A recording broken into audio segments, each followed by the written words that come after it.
Obviously, we have the situation with the Democratic Party. They had a meeting with like Our Revolution and Indivisible and numerous other like Democratic Party booster groups, right? Like activist groups that do door knocking for the Dems. Like they literally are a part of their network, right? Important parts of their network. They had a meeting with them the other day. And ironically enough, in that meeting, the Dems got very upset, apparently. Why were they very upset? Well, they were very upset because those groups were demanding the same exact thing that we've been saying, which is, hey, can you guys do something, please? Like the country is getting ripped apart and we're watching it unfold. And it kind of seems like you guys are asleep at the wheel. Well, it turns out the Dems got very mad. Not mad at the Republicans, mind you, mad at those liberal groups like Move On and Indivisible. Now, these guys are not Marxist-Leninists, okay? Let me explain something to you. These people are not in any way, shape, or form revolutionary groups, okay? We're talking about Move On and Indivisible. They're liberal groups. They work within the confines of the Democratic Party for the most part. Now, of course, they're a little bit more progressive than the Democrats on key issues, for sure. But overall, this is the heart of the Democratic Party's door knocking operation. This is at the heart of the Democratic Party's like outreach operation. Okay. These are regular ass libs. And it's understandable that these regular ass libs are saying, hey, Democrats, can you lead, please? What is happening? Well, it turns out Democrats are pissed off at them. So one of the groups, pejorative now, extends to any cohort of humans asking Democrats in any organized fashion to do anything beyond just fundraising, sending death robots to Israel and shrugging.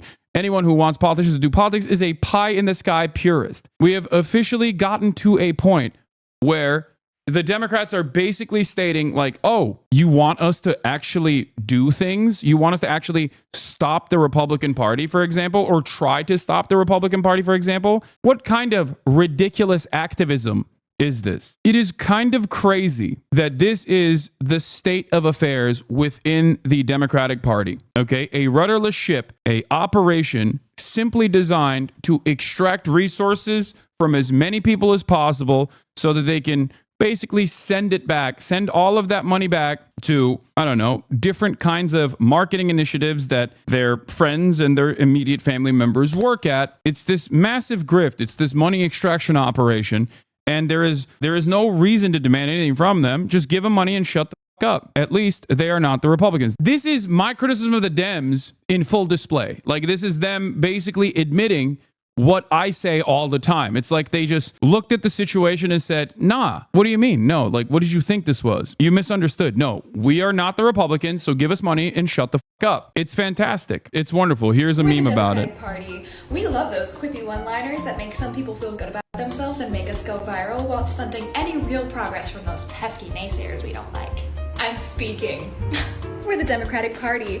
We sprinted to the right to try to get those people who would never vote for us and absolutely lost. We're the Democratic Party. We currently hold the record for the most deportations, and we consistently vote against migrant communities, and we are not afraid to brag about that. We're the Democratic Party. We funded a genocide. We're the Democratic Party. We marked any emails about Gaza during our presidential campaign as no response, so they would be exempt from any outreach or engagement from us. We're the Democratic Party. We pushed an internal memo to get Biden to say that COVID was no longer a threat to score political points, completely rejecting any science and getting you to take your mask off, further driving a wedge between disabled and immunocompromised people and everyone else, also while doing nothing about long COVID and being extremely unclear about the status that we're in this pandemic. If we could just have that line start at like 2100 and not 0, I think that would really help us. No, they're not gonna look into what manufacturing consent means. They don't ask questions of us. We're the Democratic Party. All that considered, we push for mask bans alongside our Republican friends. We're the Democratic Party. We will always... Okay, to be fair, masks, scary. Yeah, if you wear a mask, especially if you're at a protest, then it's much harder for the surveillance apparatus to log your identification. Sorry. Oh, are you sick? Are you sick in public and you wanted to be a nice person? You wanted to be a thoughtful individual? F you. Except also, when push comes to shove, when there's like wildfires, for example, taking place, then we'll actually go back to the exact same groups to be like, hey, we really need masks right now. Can you guys give us some of your masks? It turns out masks are not a face diaper. The problem here will always be that we have high standards for the Democratic Party. We want them to do good all the time versus the Republican Party, who voters have no standards and vote to make neighbors' lives worse instead of better. No, that's not true. And I'll explain why. I get what you're saying. In terms of the Republican agenda, their agenda is death and destruction, which is easier to do. It's easier to break things than it is to build things. Except that didn't used to be the case, okay? Post FDR, it was actually much harder to untangle the federal government. It was much harder to advocate for austerity. That is the last 40 years of neoliberalism that has made it so that starving the beast is actually the norm, and people have no expectations from their government, and that Democrats are not expected to actually beef up the federal government in any way, shape, or form. That's like we're inherently antagonistic towards those sorts of initiatives. That wasn't always the case, though. That was not always the case. There was a time when, the government used to do things and people used to like that the government used to do things. There was a time when we took advantage of the social safety nets, at least to the degree in which it existed, when living standards were better. Like, do I believe that the Republicans have an easier go at it than the Democrats do, given the standards and the expectations from the broader American population? Absolutely. The problem is Democrats don't even actually push for any of those things. Anyway, here is the conversation that took place from someone that was there at that meeting, trying to figure out how much I can say without doxing myself. But long story short, there was a meeting/protest today where over 100 community leaders and advocates met with Schumer, among others, and it went horribly wrong because he basically admitted that they never thought about how to fight back. Everyone was mad as hell and demanding Dems do more. At one point, he basically laughs at my mom and smugly tells her that if she wants the community to be helped, then she needs to run for a position and help her community. And then my mom had to sternly remind him that she did, and she ran for her position, and she won, which is why she's there with the rest of the advocates and leaders, because they're doing their jobs, and the top Democrats aren't doing theirs. Super awkward. Remember, the entire dynamic of this meeting that took place yesterday was specifically for community organizers, activists, people that actually work within the Democratic Party, but like are directly door knockers and like the voice of the Democratic Party, the outreach operation of the Democratic Party, were going back to their elected representatives and going, guys, things are going crazy, okay? Things are blowing up. And if your expectation is that you just sit by and wait for the Republicans to perish due to their incompetence, like, this is not going to work. You need to help them fail. If possible, please. Can you do something, please? Can you maybe tilt the scales in our favor in any way, shape, or form?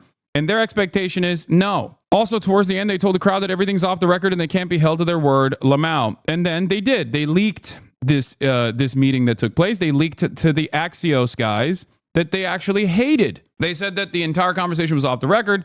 And then, of course, predictably, they went back to Axios and leaked to them, which is a center-right publication, of course, that they are pissed off at the liberal groups like Move On and Indivisible. If you are the Democratic Party and you're pissed off at Move On and Indivisible, who is in your corner? There's no one in the base then. You just hate your base. You actively hate your base. You despise your base. This is the base of the party. A lot of people will immediately say, Hasan, you're a socialist. Hasan, you don't like the Democratic Party.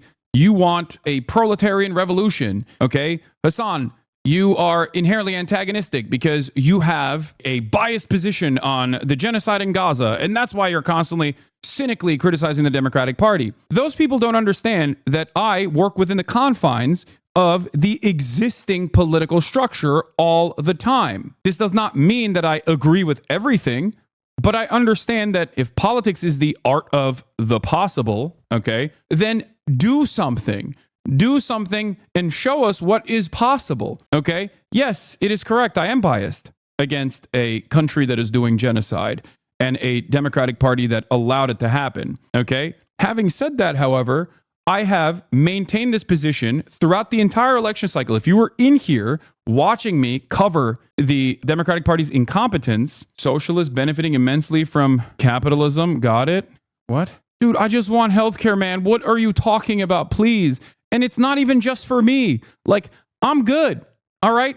Like, I understand that higher degrees of socialization and a government that actually allows there to be more unionization will open up opportunities for more political mobilization down the line.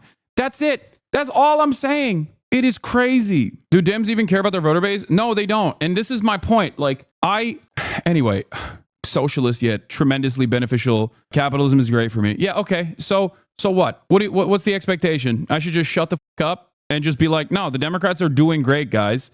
And I'll take it one step further. The Republicans are doing great. They're doing great for me. It's awesome. It's ridiculous that in this time and space, like I can't even have any sort of criticism of the Democratic Party from the perspective of someone who wants the Democratic Party to do better. It's ridiculous. I've done this throughout the entire election cycle as well. My criticisms, no matter how much people tried to claim that they were like biased in favor of Gaza and cynically aggressive towards the Democrats for allowing death and destruction in Gaza, wasn't just about Gaza. I used Gaza as a way to describe the inconsistencies and the lack of interest from the Dems in actually paying attention to what was going on and the very reasonable demands that its base of support was demanding. Gaza is a microcosm of that issue at the heart of the Democratic Party right now. There are so many other issues that I also talked about throughout the entire election cycle that the Dems were not responsive to. And this is another instance where I am explaining to you that I'm not saying this from the perspective of someone who cynically wants to undermine the Democratic Party. There are plenty of people, many very thoughtful leftist content creators out there who I agree with almost entirely, who very actively say, no, it's done. It's over. Dems are done. Throw them in the trash. Okay? I'm not saying that. Okay? I'm still maintaining the position that like this is the only game in town. And if this is the only game in town, then they have to do something. And it's crazy to me that liberals still turn around and say, yeah, we are the only game in town and you should shut the f up. You know, they are actively throwing themselves in the trash by doing stuff like this. Let's take a look at this closed door meeting, though. Closed door meeting for House Democrats this week included a gripe fest directed at liberal grassroots organizations. Sources tell Axios. Members of the steering and policy committee with House Minority Leader Hakeem Jeffries in the room on Monday complained activist groups like Move On and Indivisible have facilitated thousands of phone calls to members' offices. People are pissed, the senior House Democrat who was at the meeting said, of lawmakers' reactions to the calls. The Democrat said Jeffries himself is very frustrated at the groups who are trying to stir up a more confrontational opposition to Trump. What is your job, Hakeem Jeffries? You are the House leader for the Dems. You are Nancy Pelosi's very own guy. I'm trying to figure out what leverage we actually have. What leverage do we have? They control the House, the Senate, and the presidency. It's their government. What leverage do we have? What do you mean you're very frustrated? He's like, oh man, I can't believe I had to take this meeting with these losers from and take time out of my busy schedule sucking Silicon Valley executive penis. Because remember, Hakeem Jeffries went to Silicon Valley and talked to the tech execs who are still on board with the Dems, the big boosters and the big donors, and said, hey, don't worry, we'll give you unlimited access when we're in power, just as the Republicans have seemingly given unlimited access to some of the right-wing tech CEOs. We'll do that for you, okay? A Jeffrey spokesperson disputed that characterization and noted to Axios that their office regularly engages with dozens of stakeholder groups, including Move On and Indivisible, including as recently as Monday. Zoom in. There were a lot of people who were like, we got to stop groups from doing this. People are concerned that they're saying we're not doing enough, but we're not in the majority, said one member. Some Democrats see the callers as barking up the wrong tree, given their limited power as the minority party in Congress. It's been a constant theme of us saying, please call the Republicans. If the Dems don't listen to us when our demands are, please pressure the Republicans and obstruct every step of the way, please do something, anything, and you're saying, dude, go yell at the Republicans. Why would the Republicans ever listen? I reject and resent the implication that congressional members are simply standing by passively, said Representative Richie Torres. Yeah, he's not. He's not standing by passively. He's actually actively helping the right-wing agenda, as long as it's helpful to Israeli causes. The other side, people are angry, scared, and they want to see more from their lawmakers right now than floor speeches about Elon Musk, Indivisible co-founder Leah Greenberg told Axios. Indivisible is urging people who are scared to call their members of Congress, whether they have a Democrat or Republican, to make specific procedural asks. Our supporters are asking Democrats to demand specific red lines are met before they offer their vote to House Republicans on the budget when Republicans inevitably fail to pass a bill on their own. What's crazy about the situation is that Chuck Schumer has said that they would pass the budget, like the one fight that the Democrats have, the one tool that they have in their tool belt in terms of like stopping process. Chuck Schumer is like, yeah, we're not going to do that. We're the minority party. Who gives a shit? It's amazing. It is truly amazing that there's just no fight left in the Dems at all when this is the moment where they're supposed to fight. Let's see what Sam Cedar did I know this a morning. lot of people who listen to this program have probably contacted their representatives. Richie Torres from New York says, I reject and resent the implication that congressional Democrats are simply standing by passively. I want you to call him right now. And here's his numbers. 202-225-4361 for the DC Bronx, 718-503-9610. And apologize for asking the Democrats to do something more. They have no leverage. And you're asking them to do stuff. Elections have consequences, and Richie Torres was hoping that consequence was a vacation or something. He's doing the best he can. He resents it. I resent you people. He resents the voters. Now Pretty on you the go nose. and call and apologize. Yeah, you go and call and apologize.